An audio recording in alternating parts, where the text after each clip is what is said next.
예, 그러면 이제 2번 문제를 보도록 하십시다. 2번 문제가요, 그 노무사 우리 21년도 문제예요. 그럼 문제를 한번 쭉 보자고요. 소득 여가 선택 모형을 이용해서 개별 근로자 노동 공급에 관한 결정 물음에 답하세요. 근데 여기 뭐라고 되어 있냐면 풀이 과정을 쓰고 답을 구하래. 그렇죠? 그러니까 풀이 과정을 써줘야 된다 이거죠. 근데 풀이 과정 없이 그냥 계산 결과만 보여주는 것보다 풀이 과정을 하라고 했으니까 풀이 과정 써줘야 되겠죠. 오케이, 풀이 과정을 써야 되겠구나 생각하시고. 1번, 비근로소득이 증가할 때 근로시간에 어떤 영향을 미칠 수 있는지 그래프를 그리고 설명하세요. 두 번째는 근로자의 효용 함수를 주었죠. 근데 너무나 재밌게도 효용 함수만 줘도 되는 것을 한계 대체율을 아주 친절하게 구해줬죠. 그리고 시간당 임금, 가용시간 20시간, 비근로소득 10만원, 구체적으로 근로시간을 계산하세요. 그 다음에 요걸 그림으로 그려라. 그리고 이 문제가 너무 친절해. 소득의 가격은 1원이다. 그러면 소득하고 소비하고 같은 의미라고 그랬죠. 근로소득, 그 소득으로 소비하는 것이니까. 근데 소득의 가격은 1원이었죠. 그 소비 가격이 1이라는 거예요. 오케이, 요걸 이제 계산 풀어야 되겠구나. 그림 그리고 3번 문제가 비근로소득이 증가했다. 그러니까 이건 뭐 그렇죠? 계산 한 번 더 해보라는 얘기죠. 똑같은 얘기를. 자, 그러면 2번 문제 핵심은 뭐지?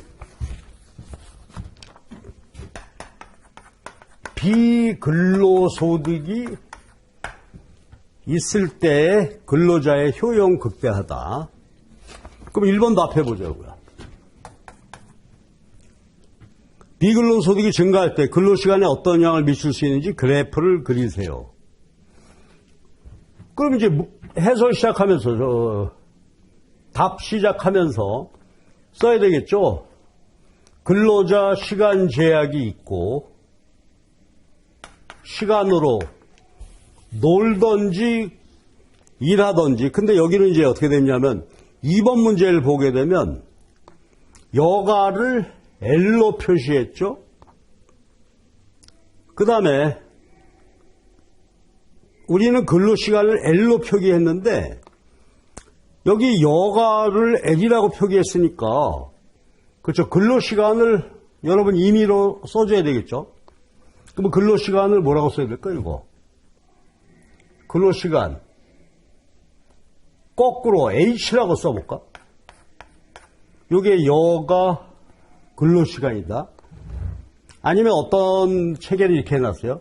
이게 여가 그 다음에 근로시간을 A라고 아르바이트 했다 뭐 이런 식으로 해서 쓰기도 하고 그러는데 요건 임의로 설정하세요. 답안에다 써주겠죠. 그래 놓고 옆에다가 뭐요? 단 H가 근로시간이다. 그렇죠? 이렇게 표기를 해 놓자고요. 소득제약은 근데 여기는 이제 소득제약이 아니라 소비제약이죠. 왜? 일해서 벌은 소득으로 소비를 한다. 그러면 소비액은 시간당 임금 곱하기 근로시간이잖아요. 그러면 시간당 임금 H가 지금 근로시간이니까 총 가용시간에서 L 여가 시간 뺀 것이고 그래서 WT 빼기 WL이다. 요게 우리 소득이라고 표현했을 때는 소득제약이고 여기서는 소비제약이죠. 근로소득만 가지고 소비한다고 했을 때 내가 소비 가능액 제약 조건이 소비제약입니다. 이렇게 됐어요. 그 다음에 효용 함수는 그렇죠? 여가와 일해서 벌을 수 있는 소득이니까 소득 대신에 C라고 표기해야 되겠죠. 여가와 소득, 여가 소비 효용 함수인데 이걸 극대화하고자 한다. 그림 그려주는 거죠. 즉시 수평축이 여가, 수직축이 소비. 이제 일반적으로 통상적으로 보면 소득을 나타내는 거예요. 그러면 이것만 쓰면 되죠, 이렇게. 그래서 예산선이에요. 예산선은 여기가 총 가용시간이죠. 모든 가용시간을 다 놀았을 때 여기는 모든 가용시간을 다 근로했을 때 임금이니까 최저임금 이렇게 표기해 주면 되죠. 그치, 무차별 곡선이 원체 볼록하단 말이에요. 근데 여기 이제 근로소득이니까 우리가 알죠. 근로소득이 있게 되면 예산선이 어떻게 되지? 그쵸. 모든 시간을 다 놀아도 근로시간, 비근로소득이 이렇게 있으니까 비근로소득만큼 높아지게 되잖아요. 그러니까 그림을 그릴 때 요걸 염두에 둬야 돼요. 그렇죠? 저도 조금 잘못 그렸죠? 수식해놓고. 그러면 이제 식으로 한번 표현해 봐야 돼요. 그럼 내가 소비할 수 있는 것은, 그렇죠? 소득은 요건데 요게 근로소득이고 여기에 플러스 어떻게 돼요? 비근로소득이 존재한다. 근데 비근로소득이 이 문제에서 노테이션을 주지는 않았죠? 그러니까 그냥 일단 이렇게. 그러면 예산선이 말이죠. 잘 보시면 요거 기울기죠. 임금이 기울기가 되고 요게 절편인데 비근로소득이 있을 때는 어떻게 돼? 몽땅 다 근로시간 일했을 때 근로소득에다가 비근로소득만큼이 있는 거죠. 몽땅 다 놀았을 때도 요 수직거리만큼 비근로소득이 있다. 그림에다 표기해야 돼요. 요게 비근로소득이 있을 때 예산선이죠. 요거 비근로소득 없을 때, 있을 때 비교해보라는 거잖아요. 그럼 최초 비교의 시작은 여기죠. 비근로소득이 없을 때 최초 이제로 균형이야. 요만큼 여가 요만큼 근로했죠. 그래서 지금 근로시간이 H라고 표기했어요. 그러면 H는 뭘까? 여기서 여기가 되죠. 그래서 근로소득 이렇게 표기해 주면 돼요. 그러면 노동소득 말고 비근로소득이 있다. 예를 들어서 이분이 건물주야. 그래서 매달 월세가 들어온다. 아니면 투잡 해가지고 일도 하고 딴 데서 또 뭐 소득을 일정액을 받고 있다. 그런 경우인데 그러면 최초 균형점을 중심으로 해서 말이에요. 이게 증가할 거냐, 여가 시간이 증가할 것이냐, 감소할 거냐는 이론으로 분석해 봐야 되는 거지. 가보자고요. 자, 임금이 변화할 때 이때는 소득 효과예요. 그럼 이제 실질 소득이 증가해서 여가 소비, 여기서 여가가 L이니까 이게 증가하고 근로시간을 줄어들고 대체 효과는 여가의 상대 가격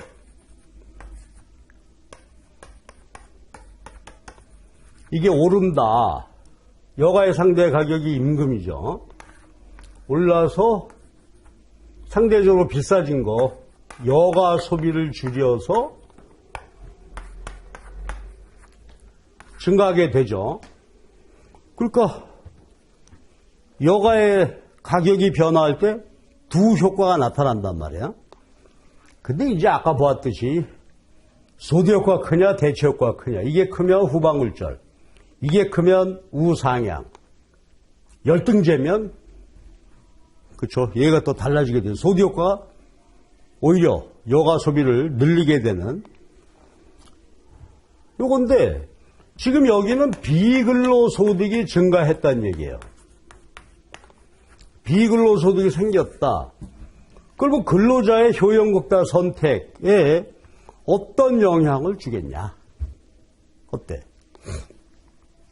임금이 변화할 때는 소득효과, 대체효과가 두 개가 동시에 나타나지만 비근로소득 증가할 때는 소득효과가 나타나겠죠? 소득효과만 나타난다. 그래서 어떻게 돼? 소득이 증가하니까 여가 소비가 증가해서 그렇죠. 근로시간을 줄이는 그렇죠. 근로자의 근로의욕을 낮추는 그런 효과가 나타날 거다 이거지. 이게 전제가 돼야 돼. 근데 소득이 증가할 때 여가 소비가 증가했다는 얘기는 여가가 뭐다? 정상제라는 전제죠. 그럼 그림이 어떻게 되지? 대체효과는 없어. 비근로소득 증가할 때 소득효과만 나타나서 여가 소비가 증가하니까 균형점을 최초 여기보다 어디? 우측에다가 그렇죠.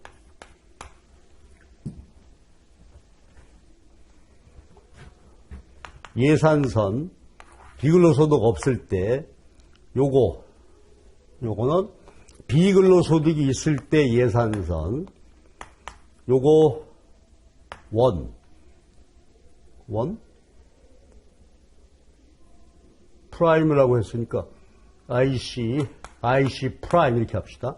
최초 균형 뭐 이런 식으로 표기하면 되겠죠. 그래서 어떻게 됐다?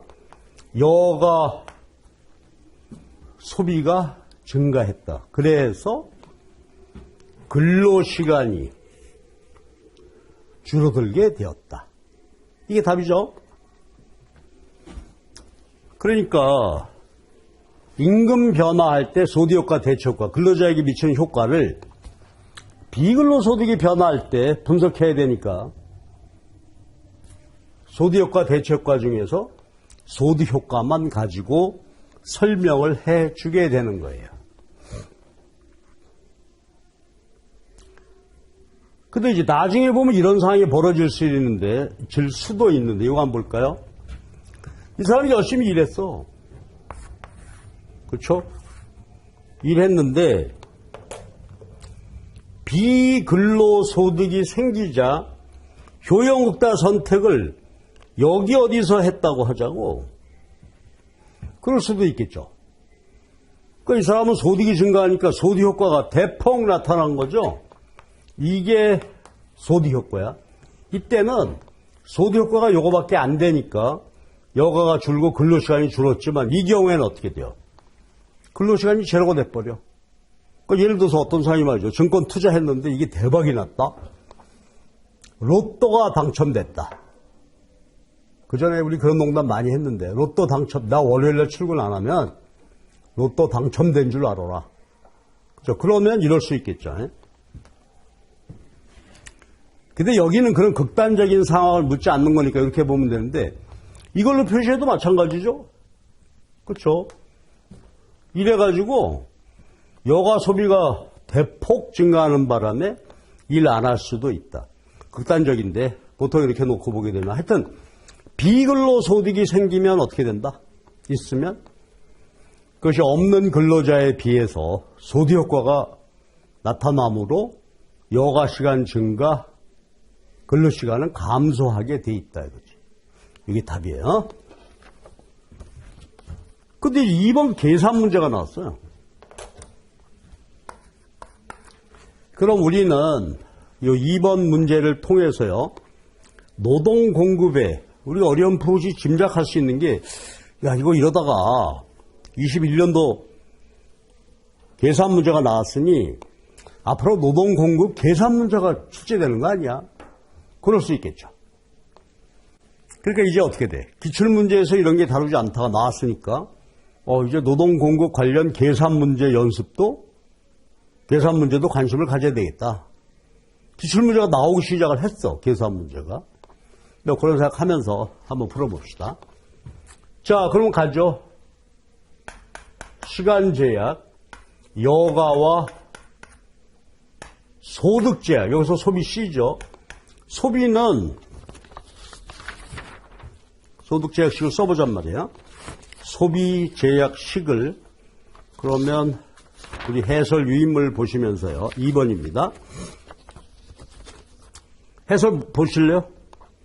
가용시간, 총시간 T = L 플러스 C라고 표시해놨어. 소득 획득 소요 시간이 이렇게 놨어요. 일했다는 것은 이거 뭐죠? 돈 버는데, 그쵸? 소득 획득의 시간을 소비했다. 자, 뭐 이런 식의 표기죠, 지금. 그러면 이렇게 놓고 그 다음에 이제 소비입니다. 소비는 전체 임금, 지금 현재 시간당 임금 곱하기 총 가용, 일한 시간 H라고 표기할게요. H. 그런데 H, 근로시간은 가용시간에서 여가 소비시간을 뺐고 여기에서 L이다. 그래서 비용제약, 소비제약, 소득제약식이 이렇게 됐을 때 이게 절편이 되고 이게 임금이 되는 것이다. 그렇죠? 그리고 이 소비자의 효용, 극대화인데 효용 함수는 여가와 소득, 여기서 소비. 그리고 정상적인 선호이어서 원점에 볼록하다. 그래서 효용 극대화 조건. 여러분 가끔 보다 보면 맞아. 경제학적인 표기해가지고 효용 극대화 조건이 경제학에서 수리적으로 보면 필요 충분 조건이 필요해. 필요 조건을 first order condition, 충분 조건을 second order condition 그래요. 그래서요, 효용 극대화 조건이, 이거 그냥 얘기만 들으세요. 조건인데, 필요 조건과 충분 조건이에요. 필요 조건을 다른 말로 1개 조건, 2개 조건 그래. 1개, 그래서 first order condition. 요거를 second order condition. 이렇게 표기하기도 해요. 그러니까 어떤 이제 교수님들 책에 해설서 보게 되면 이렇게도 써 있어.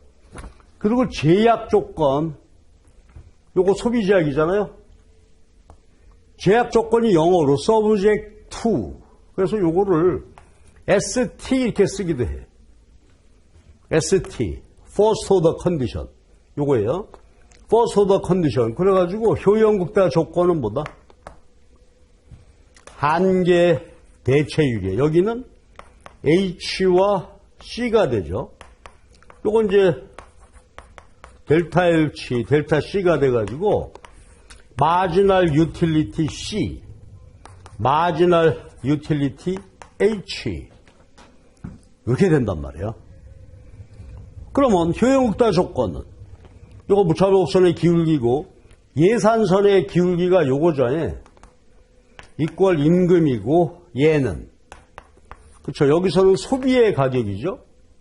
1원이고 여가의 가격이 시간당 임금. 그래서 1이 됐단 말이에요. 그럼 요거 예산선의 기울기를 서술할 때는 뭐라고 쓴다? 그렇죠. 여가 소비의 기회비용. 얘는 소비로 표시한 여가의 선호도.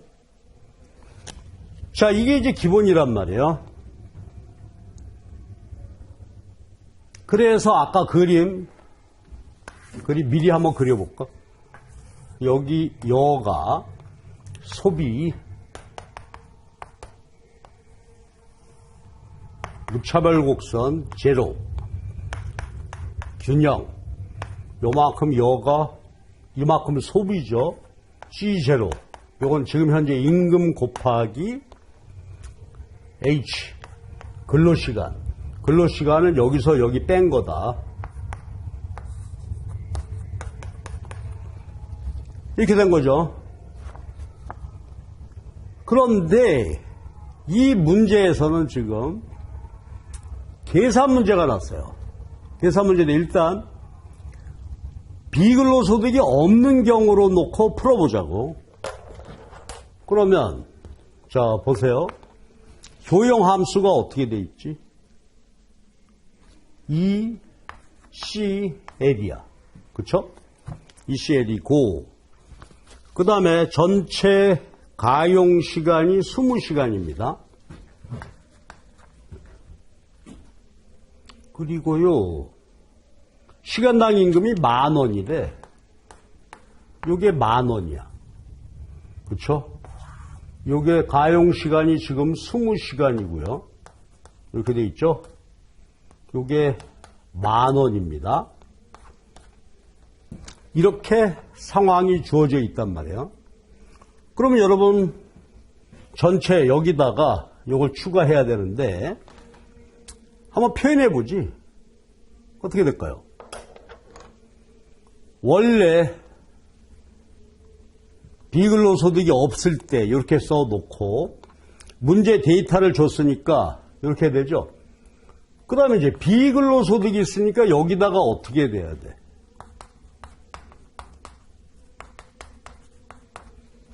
더 해야 되죠.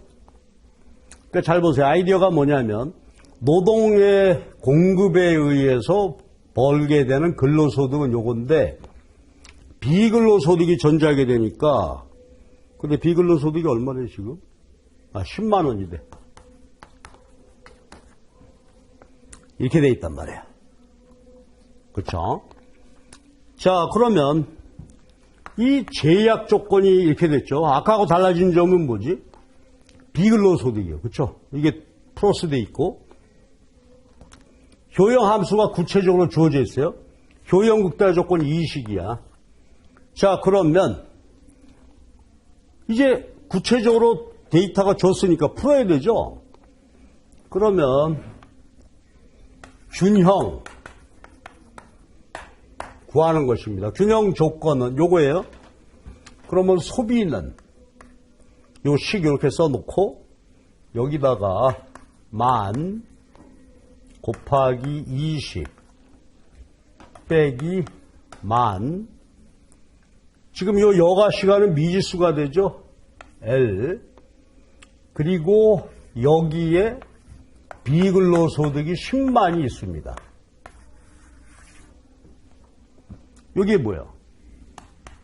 일식이죠? 제약조건식이 됐고 효용극다 조건 요걸 해야 돼. 그러면 그대로 요걸로부터 한번 생각해 보십시다. 그럼 first order condition 요건 제약조건 요식 만들어 놓고 요거는 어떻게 되죠? 한계 대체율 요거죠. 한계 대체율 H 아니다. L에 C가 되고 얘는 소비 한계 효용 요거는 여가의 한계 효용이 임금 여가의 상대 가격과 같아져야 되는데 이제 주어져 있죠. 구해봅시다. 소비 한계 효용 함수가 이렇게 주어져 있으니까 여기서는 문제에서 한계 대체를 주니까 싱거워졌는데 구할 수 있겠죠. 요거 어떻게 구해요? 요거로 미분해야 되지. 미분하면 어떻게 돼? 요게 1차 식이니까 사라지게 되고 2L 그 다음에 H 근로시간 여가의 한계 효용 요걸로 미분하게 되면 2C가 되죠. 얘가 지금 임금이 얼마라고 아까? 10,000원이네요. 근데 요거 맞추 좀 해보면 LC 얘가 10,000원이 되죠. 요게 효용극다 조건이란 말이야. 쭉 써놓고 요게 이식. 그래서 어떻게 한다? 일식과 이식을 대입해서 연립으로 풀면 된다. 그 제 계산 과정은 이렇게 쭉 써놨어요. 그럼 아까 문제에서 계산 과정을 전부 써라 그러니까 이 과정을 그쵸? 뭐 간략하게라도 써줘야 돼. 그래서 잘 보세요. 일식이 됐죠? 일식이 요거예요. 요거 정리해 놓은 거니까 요거 정리하면 어떻게 되나요? 그렇죠? 만원에다 2 곱했으니까 20만 원. 요거 하게 되면 30만 원이 되죠. 그리고 기울기가 이렇게 돼. 그러니까 요게 이제 계산할 때 요게 일식이고 이식으로 놓고 연립으로 풀면 된다는 거죠. 자, 그러면 풀어봤더니 일식과 이식을 연립으로 풀어봤더니 여가 시간이 15시간으로 나오더라. 그렇죠? 그러면 요 그림 완성시켜 놔야 되겠죠. 요거는 근로소득, 비근로소득 없을 때야. 그럼 비근로소득이 있을 때 이렇게 되는데 요 높이가 수직거리가 뭐가 돼요? 요게 10만이다 이거예요. 그리고 효용 극대화, 비근로소득이 있을 때 균형이 여기인데 이게 계산해보면 15시간이 나오더라 이거지. 15시간 맞나요? 네. 이렇게 돼. 그러면 이 문제에서 지금 총 가용시간이 20시간이니까 몇 시간이래요? 5시간. 이렇게 구하는 거다. 그래서 여러분들이 요거를 보기 좋게 쭉 순서대로 해서 계산하고 계산 과정을 이렇게 쭉 보여주시고 해야 된단 말이죠. 답안 한번 써보세요. 반드시.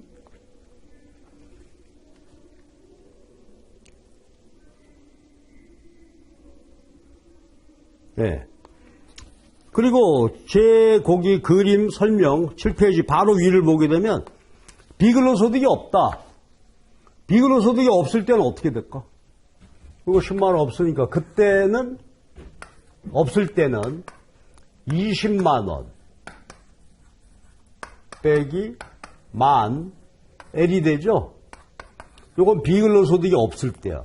그때는 얘하고 연립으로 풀면 되죠. 그래서 내가 그것도 한번 구해봤어. 그랬더니 이게 10시간 나오더라고. 그러니까 어떻게 돼? 자, 그럼 보세요. 여기서 우리가 아까 이론적으로 했던 거 증명이 되죠. 비근로소득이 존재하면 어찌 된다? 여가 시간이 증가하더라. 수리적으로 숫자를 집어넣고 보니까 그렇구나. 자, 그건 왜 그렇다고요?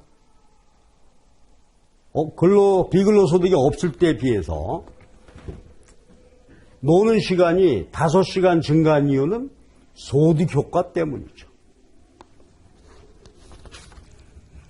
그래서 뭐 너무나 간단해. 그런데 이거를 말이죠. 사실 이런 거예요. 그 전까지는 이런 계산 문제가 나온 적이 없어. 그러니까 우리가 연습이 안 돼 있었을 거란 말이에요. 보통 친구들의 경우는. 근데 경작을 좀 했으면 이제 연습이 됐겠지만, 그러면 난감하죠? 안 풀어봤어요. 그럼 이제 식을 일일이 만들어 가면서 현장에서 좀 고생했겠죠. 그래서 이렇게 보셨습니다. 그럼 아주 이 문제가 심술맞죠? 그 다음 3번 문제는 비근로소득이 14만 원으로 증가하면 어떻게 되겠냐? 10만 원에서 14만 원이니까 이렇게 됐겠지. 그럼 미리 결론 내줘보게 되면 이것도 어떻게 이거보다 여가 시간이 더 증가하게 되겠죠. 그러면 이 식으로 봐봐. 효용극대화 조건 요건 변함이 없죠. 한계 대체율 임금 같아야 한다는 거. 요게 10만 원에서 얼마라고? 14만 원 됐으니까 요게 어떻게 될까? 34만 원. 기울기는 뭐 만 원이 될 거고. 그래서 요식하고 요식을 연립으로 풀면 되겠지. 그럼 역시 여가 소비 시간이 증가하겠죠. 17시간이 된대. 그래서 여기서는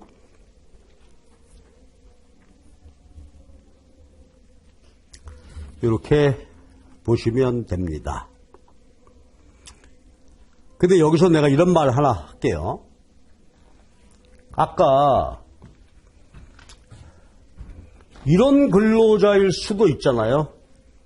그럼 이것도 계산해 보게 되면 최초에 이 사람은 어떻게 됐을까? 한계 대체율이 최초 균형에서 굉장히 컸을 거예요. 그래서 계산해서 딱 풀어보니까 근로시간이, 여가시간이 아예 제로가 나올 수도 있죠. 그쵸? 똑같이 해서 효용함수식을 좀 달리 줘서 풀면 이게 여가 소비시간이 총가용시간, 근로시간이 1시간도 없게 그렇게 계산 결과가 나올 수도 있다 이거예요. 그러니까 그때는 놀라지 말고 이 사람은 여가를 무지하게 좋아하는 사람이다. 그렇다면은 그렇죠? 이게 기울기 굉장히 가파른 사람이고 그러면 아예 그냥 비근로소득이 있을 때 전혀 일하지 않을 수도 있겠다. 됐죠?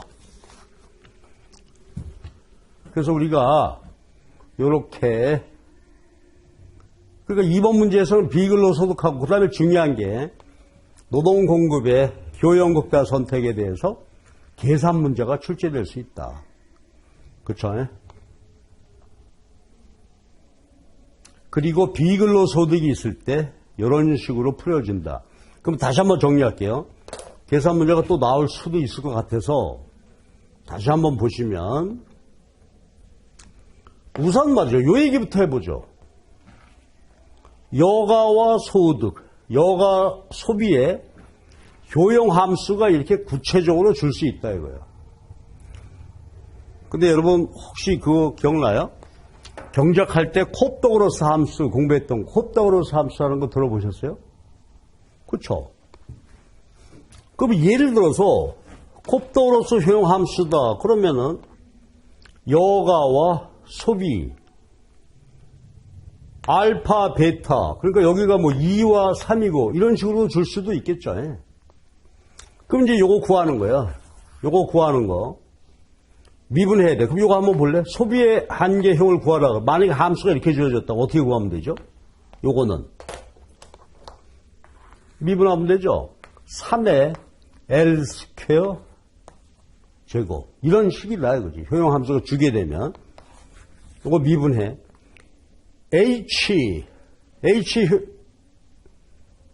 여기는 어떻게 돼요? 소비 면합니다. 소비하고 여가지. 그러면 요거로 미분하게 돼. 이때 만약에 효용함수가 이렇게 주어지게 되면 어떻게 돼요? 요거는 2L에 C에 3수. 이걸 푸는 거야.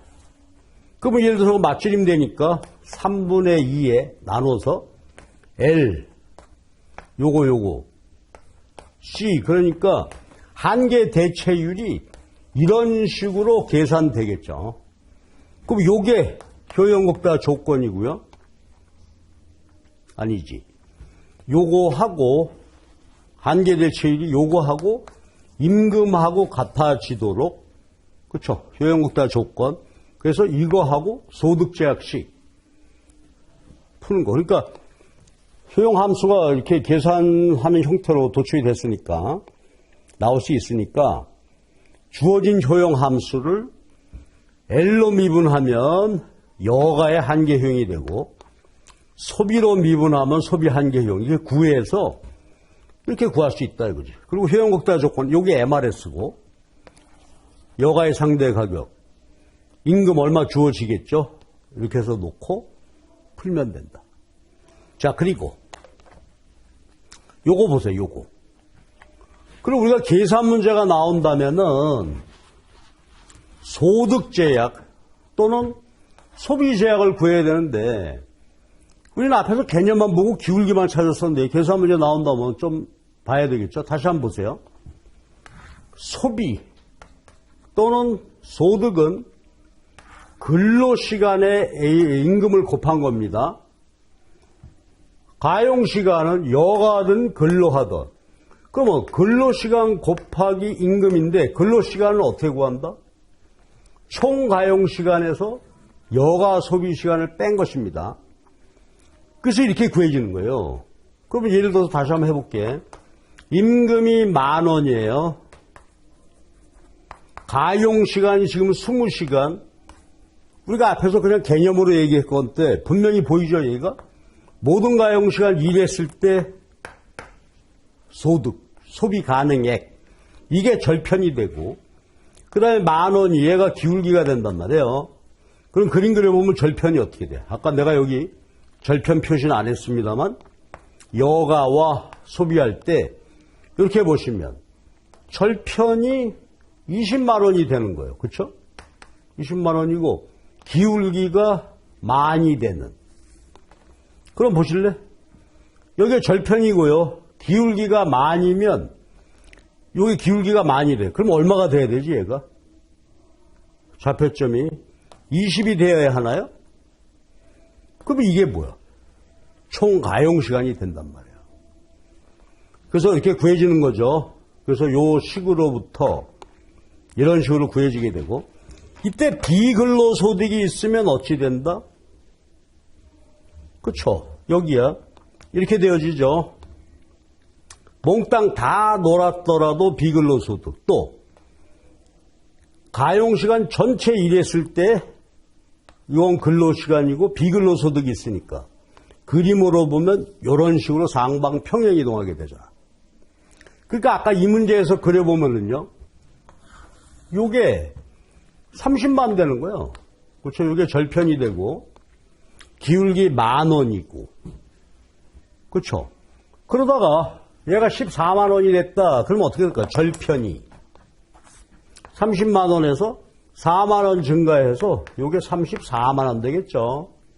이렇게 변화했다. 그러니까 최초 여기 균형, 여기, 여기. 그래서 차차 어떻게 돼? 소득 효과에 의해서 여가 소비가 증가하게 되고 근로시간은 점점 감소하는 거다. 그렇죠? 그래서요, 여기서 계산 문제를 구체적인 함수를 놓고 한번 음미해 보시기 바랍니다. 그리고 비근로소득이라는 걸 어떻게 처리할 거냐? 요거죠. 소비예요. 요거 근로소득이에요. 그러면 일정 시간 근로했을 때, 그렇죠? 소득, 요걸 이렇게 도출된 결과인데, 근로소득에 비근로소득이 있다면 여기다가 플러스, 그렇죠? 이렇게 해서 푸시면 된다 이거지. 그래서 계산 문제가 출제가 되면 놀라지 말고, 근데 다만 이제 한 가지 요거는 알아야 되겠죠. 효용 함수가, 그렇죠? 어떤 식으로든 주어지겠죠. 우리는 이 L, C 이렇게 주어졌으니까 한계 효용, 여가의 한계 효용, 요걸 미분해라. 그럼 여기 1차식이잖아요. 미분법 우리가 알죠. 요거는 챙겨봐야 돼. 그러니까 차수 곱하기 개수 2 곱하고, 그쵸? 그래서 구하면 되고, 요게 1차식인데 한번 미분하면 빼기 1이 되어서 0이니까 요게 사라지게 된다. 뭐 이런 우리 고등학교 때 다 미분을 배웠으니까 효용함수가 주어졌을 때 편도함수 구하는 거죠. 우리가 보통 미분이라고 말하지만 정확히 표현해보면 C의 편도함수, L의 편도함수, 그게 한계 효용이 되는 것이다. 그렇죠? 그래서 이렇게 계산 문제 한번 생각해 보시죠.